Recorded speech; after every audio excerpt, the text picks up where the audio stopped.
अजीब लगता है ये देख के कि भगवान से भी लोग रूठ के बैठे हैं। जिसे भगवान सारी दुनिया में चुन चुन के सिर्फ उन्हें ही दुख देता है, जैसे कि शायद भगवान को उन्हें ही सताने में मजा आता हो। पर ऐसा क्यों होता है? जब भी कुछ अच्छा होता है तो हम कहते हैं कि ये सब मैंने अपनी मेहनत से किया है, मैंने अपने हुनर और अपनी समझदारी से किया है। मनुष्य का स्वभाव है कि वो किसी भी अच्छे काम का क्रेडिट वो किसी और को नहीं दे पाता, पर हर गलत काम का जिम्मेदार वो दूसरों को ठहराता है, और जब कोई और नहीं मिलता तो फिर भगवान के ऊपर ही डाल देता है। परमात्मा को, उनकी कृपा को हम समझे ही नहीं। परमात्मा तो स्वयं अस्तित्व का रूप है। हमारा होना ही परमात्मा की शक्ति से है। मेरा बोलना परमात्मा की शक्ति से, आपका सुनना परमात्मा की शक्ति से है। परमात्मा एक दिव्य ऊर्जा के रूप में है। लोग परमात्मा से प्रार्थनाएं करते हैं और जब पूरी नहीं होती तो शिकायतें करते हैं। कई लोग कहते हैं मैंने बहुत प्रार्थनाएं की पर भगवान नहीं सुनता। हमारी सबसे बड़ी गलती यह है कि हमने हमारी इच्छाओं को प्रार्थना मान लिया है। हमने हमारी मांगों को प्रार्थना का शब्द दे दिया है। परमात्मा के आगे मांगना प्रार्थना का एक अंग जरूर है, पर वो प्रार्थना नहीं है। प्रार्थना से कुछ प्राप्त नहीं होता, प्रार्थना में प्राप्त होता है। वास्तव में प्रेयर का अर्थ क्या है, प्रार्थना का अर्थ क्या है? जिसमें आपका दिल डूब जाए। प्रार्थना आपके हृदय को पवित्र कर देती है, दिव्य कर देती है। और पवित्र हृदय, दिव्य हृदय जो भी कार्य करता है वो जिंदगी में हमेशा खुशियां लेके आता है, अपने लिए भी दूसरों के लिए भी। प्रार्थना का अर्थ है कि जिसमें हमारी आत्मा डूब जाए, हम खो जाएं, हम मिट जाएं, जिसमें बाकी कुछ बचे ही नहीं पीछे। जब शबरी से भगवान राम मिले, शबरी को कुछ नहीं आता था, कोई प्रार्थना नहीं आती थी। भगवान राम को देख के उसकी आंखों से आंसू बहने लगे। राम शबरी की तरफ देखने लगे, शबरी श्री राम की तरफ देखने लगी। कितने ऋषि थे उस जंगल में जो संस्कृत में बनी हुई, विधि विधान से बनी हुई प्रार्थनाएं करते थे, तपस्या करते थे, पर सबको छोड़ के उस शबरी के पास आए। एक ही प्रार्थना करती थी, कब आओगे हे राम, तुम कब आओगे? सालों साल, एक दिन नहीं, 2 दिन नहीं, पूरा जीवन। ऐसा नहीं कि जिस दिन श्री राम आए उस दिन उसको प्रार्थना का फल मिला, नहीं, हर दिन उसे प्रार्थना का फल मिला। हर दिन उसे प्रार्थना से आनंद मिला। प्रार्थना के बाद आनंद मिलता है ऐसा नहीं है, प्रार्थना करते समय आनंद मिलता है। प्रार्थना में आनंद है। हमने प्रार्थना के अर्थों को अभी समझा ही नहीं है। हमने ये मान्यता बना रखी कि प्रार्थना करने से कुछ मिलेगा, पर हमें ये बात समझ नहीं आती कि प्रार्थना में होने से कुछ मिलेगा। ऐसा नहीं है कि प्रार्थना रास्ता है और हमारी इच्छाएं मंजिल है। प्रार्थना अपने आप में मंजिल है एक। प्रार्थना आपकी दिल की गहराइयों से निकलती है। प्रार्थना में आप अपना हृदय परमात्मा के आगे खोल के रख देते हैं। कई लोग पूछते हैं कि प्रार्थना में क्या बोले, कौन सी प्रार्थना करें?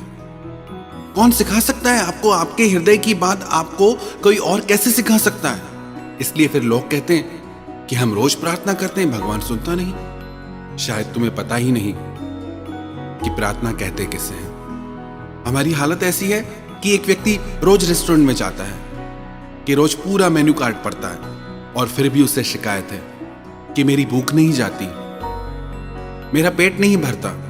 कितना ही पढ़ते रहो, पानी पानी पानी, कितना ही मेन्यू कार्ड पढ़ते रहो, भूख मिटने वाली नहीं। भूख तब मिटेगी जो उस मेन्यू कार्ड में लिखा है वो आपके भीतर जाए। शब्द तो आपके मुंह से निकलते हैं, पर वो प्रार्थना आपके हृदय में नहीं जाती। जिस व्यक्ति के हृदय में प्रार्थना चली गई, उसकी जिंदगी पूरी तरह से बदल जाएगी। उसका हृदय पवित्र और दिव्य हो जाएगा।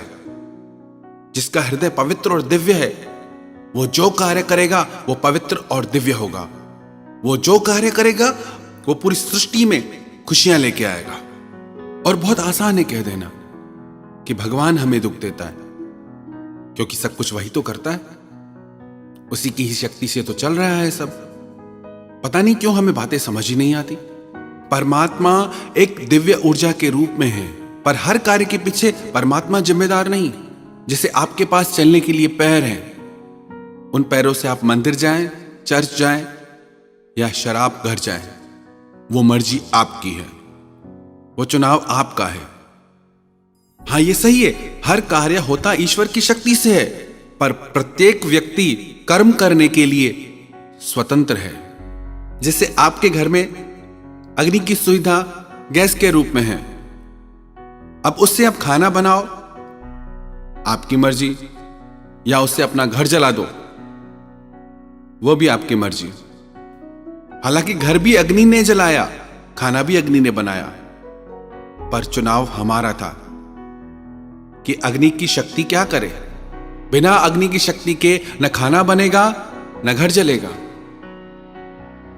अब यदि इसमें हम कहें कि इस अग्नि की वजह से मेरा घर जल गया, तो एक अर्थ में यह सही भी है और एक अर्थ में गलत भी है।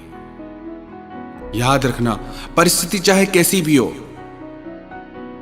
हम हमेशा चुनाव करने में स्वतंत्र हैं। बहुत आसान होता है हर दुख की, हर गलत बात की जिम्मेदारी किसी और पे डाल देना। परमात्मा दुख नहीं देता।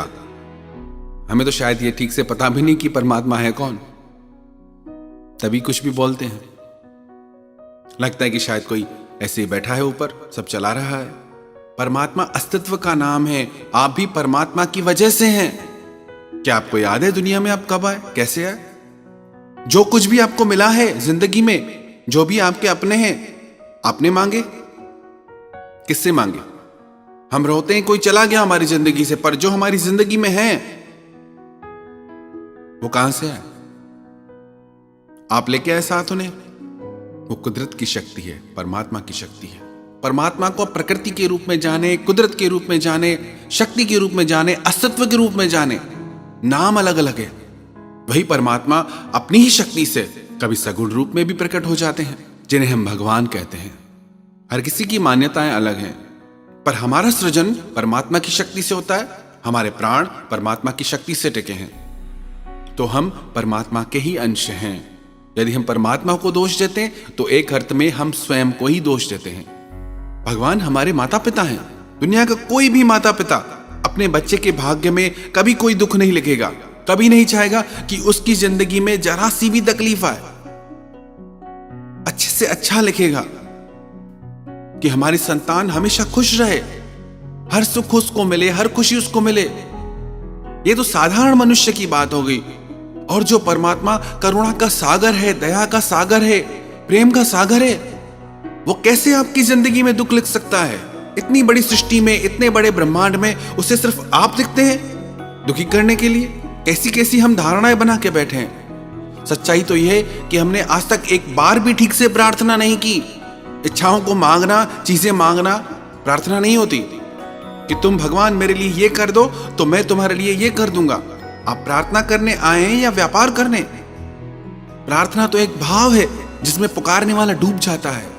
प्रार्थना तो एक भाव है धन्यवाद का कि हे परमात्मा, मैं तो डिजर्व ही नहीं करता, मैं तो इस लायक ही नहीं जितना तूने मुझे दिया है।